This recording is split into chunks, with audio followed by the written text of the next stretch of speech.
What's going on, ladies and gentlemen? Welcome back to another episode of Action Sunday. This week is going to be a bit of a palate cleanser. So I'm going to be moving on from the Fast and Furious movies, and I'm going to be going back to my well that I know and well know, which is going to be your hidden gems and your martial arts flicks. Okay, it's kind of time to go back to that, which brings me to today's movie. Today I'm looking at Undefeatable. Now, if anybody has not heard of that movie, and for those of you that know what movie I'm talking about, this movie has been on my watch list for quite some time because people have been telling me it is one of those movies that's so bad it's good kind of thing. It also has one of the most so bad it's good fight scenes in the history of cinema. But I'm like, well, you could say that, but does anybody else know about this movie? But of course, the more that people talk about it, I had to see this movie for itself. And of course, like I said, I had this on my watch list for quite some time. I looked far and wide to finally find it. Now, of course, flash forward, since, now we got streaming services,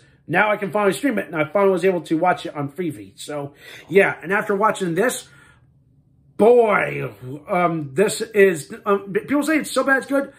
I am going to say this, I disagree. It is so bad. I do not want to ever see this movie again because there's just content that made me feel bad. Like just content that will not fly today. For instance, you got, let me explain. So the plot of this movie is this. So you got Cynthia Rothrock, our star, big kung fu star. She plays this girl named Christy Jones. She's a waitress by day. She's also does a side hustle as a street fighter. And of course, she's making money trying to put her younger sister through college. At the same time, you got this professional grade fighter who also has developed some kind of unhealthy fascination with being overbearing, misogynistic, abusive husband. She apparently rapes his wife. It's like they go, and then she leaves him. There's a whole crazy case here. And of course, the guy's name is Stingray. And of course, he's played by Don Neum. Of course, another pretty unknown guy. The only one I know out of this whole cast is Cynthia Rothrock because here's the thing. You're going to put a martial arts star in this movie, you build the story around her. So in other words, yeah, kind of following the Jackie Chan kind of style of art making, which I've talked about before on this channel some time ago. Here, I feel like it just flops. This whole story is an incoherent mess. The editing feels off, like something's just off with most of this. I feel like there's no ebbs and flows with this whole thing, for the filmmaking and for the story itself. It just, oh God, it's hard to follow, hard to watch at times. But I will admit the fight scenes are intense. But of course, at the same time, I feel like, what the fuck? I'm like, is it?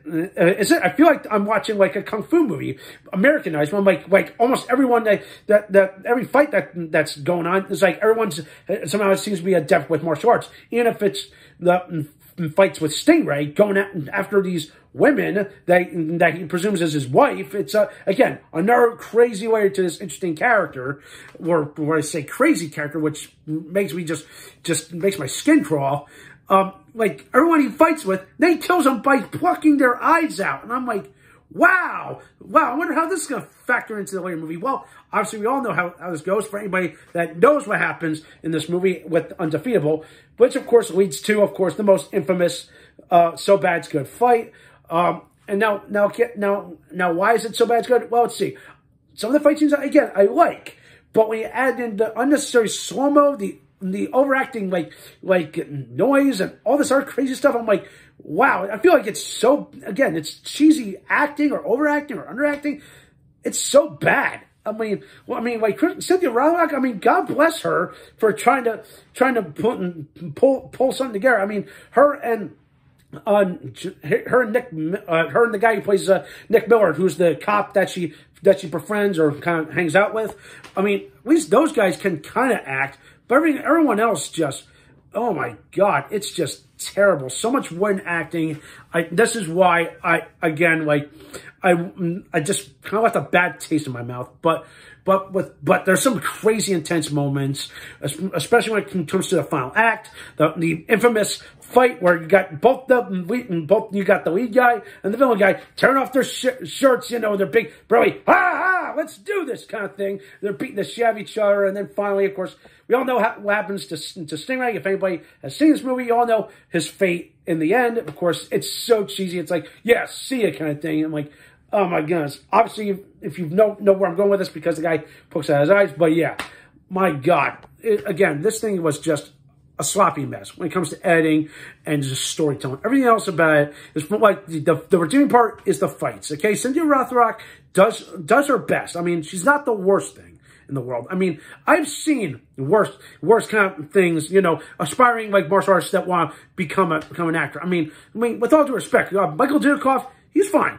Guys like Michael Dudikoff and Jeff Speakman and Michael Wincott, or yeah, you know, from Martial Law or Outlaw, whichever one I just recently released, reviewed some time ago. You all know what I mean. It's like they wanted to follow in the footsteps of guys like Seagal and Chuck Norris, but again, like those guys, some of them can do what they can, but I feel like Cynthia Rothrock is probably right at the bottom of that list. I mean, I'm not. I know I come off as sexist, but again, like I'm not saying anything about her. I mean, she's a great martial artist, but when it comes to acting wise, I feel like maybe she kind of needs more time. But maybe it's a growing stage kind of thing, because I know she did a few more after this, but then after that, she kind of just faded into the ether, just like all those aforementioned names I mentioned, or in Jeff Speakman's case, he had retired for injury, or Dudikoff, you know. Same kind of thing. But yeah, enough of my rambling. It was just this palate cleanser, kind of with a bad taste in my mouth, but there were moments had me laughing, especially the cheesy overacting and the poor unnecessary solos that just made you go, wow. And with that in mind, man, just looking at this again, if I ever got to see this movie again, I do not. I have to say avoid. But if you want to see it, and of course, again, some people think it's so bad it's good. My opinions is a little different. All right. And with that in mind, I'm going to give my score for Undefeatable. I'm giving it a 3 out of 10. That's as bad as I can get. It's to me, it's slightly better than Highlander 2. I've seen worse. But again, that's just me. So that does it for this week. Let me know what you think. If you want to give this movie a watch, it's available on Freevee and Tubi. Both of them are there, or you can find them somewhere else. All right. That's it for this week. Thumbs up this video, subscribe to my channel, stay tuned for some more awesome and exciting content.